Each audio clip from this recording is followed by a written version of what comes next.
தகுந்தது போல நம்மள மாத்திக்கொள்ள முடியுமே தவிர அந்த விதிய யாராலையும் மாத்தவே முடியாது. தெரியாம நடந்தா அதுக்கு பேரு தவறு. ஆனா எல்லாமே முன்கூட்டி தெரிஞ்சதுக்கு அப்புறம் நடந்தா அதுக்கு பேரு தப்பு. தெரியாம நடந்த தவறுக்கு பரிகாரம் இருக்கு. ஆனா தெரிஞ்சே நடந்த தப்புக்கு எந்த பரிகாரமும் இல்ல கௌரி. நான் தான் உங்ககிட்ட கழுகுமலைக்கு போறதுக்கு முன்னாடியே எச்சரிச்சு சொன்னேன்.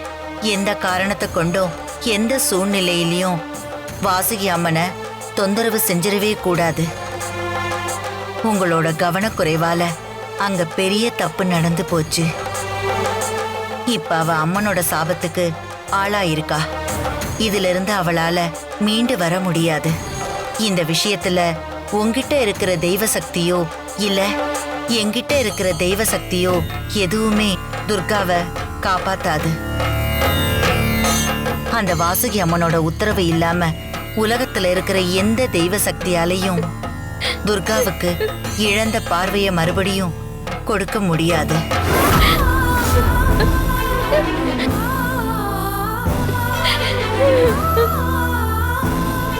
அம்மா, நான் தான் உங்ககிட்ட முன்னாடியே சொன்னேன்ல, இந்த மரண பரீட்சையில நானே தனியா எல்லாத்தையும் பண்ணிட்டு வரேன், இதுல யாரையும் தனியா கூட்டிட்டு போக வேண்டான்னு நான் உங்ககிட்ட சொன்னேம்மா. ஆனா நீங்க தான் அந்த பவளமணிய ஒரு சுமங்கலி பொண்ணுதான் எடுக்கணும், அது வேற யாரும் இல்ல உன் சித்தி துர்கா தான்னு சொல்லி வழி காட்டினீங்க. இப்ப பாருங்க, எனக்கு சக்தி கிடைக்கணுங்கிறதுக்காக என்னோட சுயநலத்துக்காக என் துர்காவோட கண்ணு போயிடுச்சு. அவ உயிரை பணிய வச்சு எனக்காக இவ்வளவு பண்ண அவளுக்கு என்னால எதுவுமே பண்ண முடியலையேம்மா. என் துர்காக்கு கண்ணு போக நானே ஒரு காரணமா ஆயிட்டனே. என் துர்காக்கு வாசுகி அம்மன் சாபம் கொடுக்கிற மாதிரியான ஒரு சூழ்நிலைய நானே உருவாக்கிட்டனே.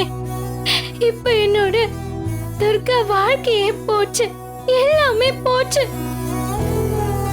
நான் பிறந்ததும் என் அம்மா என்னை என் சித்தி கிட்ட கொடுத்துட்டு சாமி கிட்ட போயிட்டாங்க. அன்னையில இருந்து இப்ப வரைக்கும் என் துர்கா தான் எனக்கு அப்பாவா அம்மாவா இருந்து பார்த்துக்கிட்டா.